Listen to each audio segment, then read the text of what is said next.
Hello and welcome to Arangkada PH. Sa mga bago po nating viewers, make sure po na nakasubscribe tayo. Our topic for today, we have Somjin flat seat. Ito, ito yung i-review natin at ikakabit natin today. Ito siya.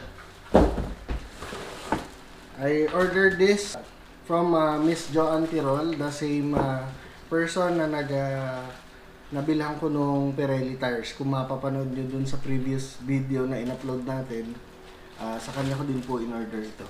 This is 950 pesos only. Also, we have this gel pad. So, kung magpapalit tayo ng flat seat, ang common problem is masakit siya sa puwet. So, ang gagawin natin, ipapare-upholster natin to, papalagay natin tong gel pad para this is more absorbent sa shock. So, mas comfortable to kaysa sa foam. So, unwrap na natin. Keep in mind guys na kapag papalit tayo ng flat seat, lilit yung compartment natin. So magiging, instead of full face helmet yung kakasya, magiging half face na lang. Kasi if you will notice, mababaw to. Unlike dun sa stock seat na ano siya, may curve siya paloob. Kaya kasya yung full face na helmet. Kabit na natin. Tuturuan ko kayo kung paano magkabit. So, ipapakita ko na sa inyo ngayon kung paano tanggalin yung stock seat natin para maikabit natin yung flat seat. So, kailangan i-empty nyo muna yung laman ng compartment nyo. Tapos, kung makikita nyo, may mga tornilyo dito na kailangan yung tanggalin. So, ito siya. So, kailangan natin tanggalin to ng screwdriver. Ito, screwdriver. Itong apat na to. Tapos tatanggalin din natin ito, yung tatlo na yan, tsaka ito. So ang size nito is number 10. So pag natanggal na natin lahat yan, maangat na natin to, lalabas na yung screw dito para matanggal natin itong upuan.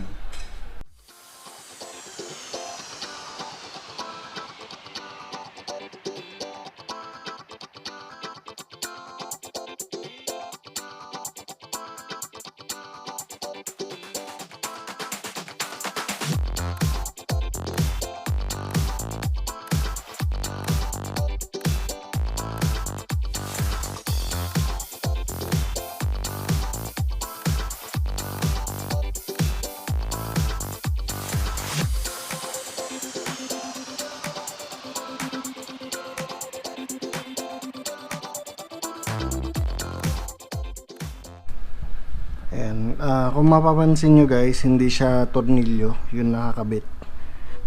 Ito, meron siyang parang kawad na lock. So para matanggal natin ito, yung washer, tanggalin natin to, yung parang kawad na to, para mahugot natin yung bakal, mapalitan natin yung upuan. Ayan, tanggal na siya. So, yung washer, tapos ito, tatanggalin lang natin to. Ibutin nyo, tanggal na yung upuan natin. Tapos babalik natin yung washer.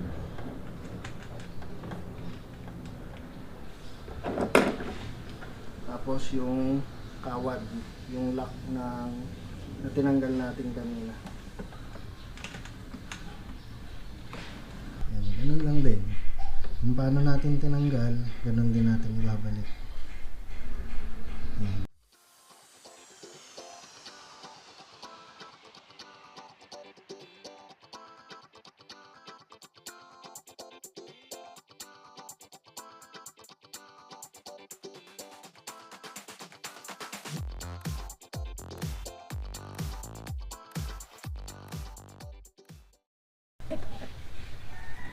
So make sure na maigpit yung pagkakakabit natin. By the way guys, itong ganitong tools, 50 pesos lang sa Divisoria.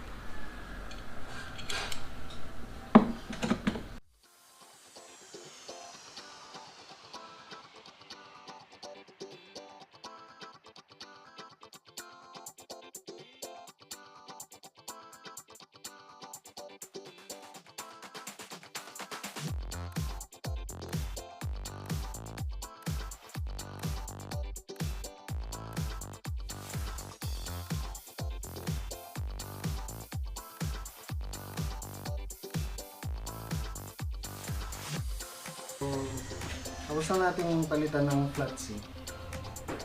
Makikita nyo, bumaba siya. So, ito na yung stock natin na upuan. Flat seat. Stock seat. Pinaka na-notice ko kaagad, madali siyang isara. Unlike dun sa stock na kailangan mo siyang tiinan mabuti, dito sa flat seat na nabili natin, close na siya. Unlike dun sa stock na talagang todo effort kapag pagsasara. And also, kung makikita nyo, kagaya ng sinabi ko kanina, mas maliit na yung compartment niya. Ito yung stock. So kitang-kita nyo yung difference. Ito yung napansin ko sa kanya. So kahit nakalapat na yung upuan niya, meron siyang butas. Ayun, kita nyo. Ayun. Malamang pag binugaan to ng pressurized na tubig, papasukin ng compartment nyo. Kasi ayan, no? So hindi siya lapat na lapat.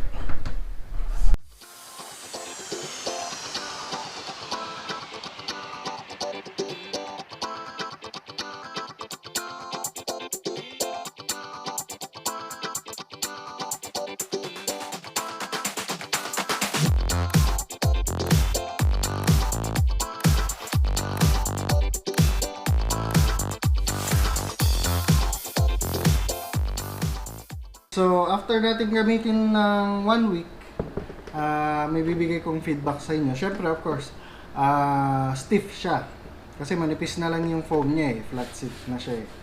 Medyo masakit siya sa puwet, hindi siya pang long ride.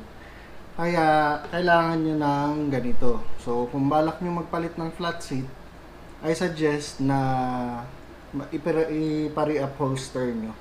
Tapos palagyan nyo ng ganito doon sa part na inuupuan nyo palagi, para kung sakali maglo-long ride kayo, mas absorbent to sa mga shock, sa mga lubak, hindi masyado masakit sa puwet, saka hindi kawawa yung spine nyo. So ayan yung feedback na may bibigay ko sa inyo. Hopefully makatulong sa pagde-decide nyo sa pagpapalit nyo ng flat seat. Ang susunod natin na project, reupholster na natin to. Papakabit natin si gel pad. So, abangan nyo sa mga episode natin. Before we end this video, gusto ko lang po kayong pasalamatan sa lahat ng sumusuporta po sa Arangkada PH. Maraming salamat po sa pagpanood.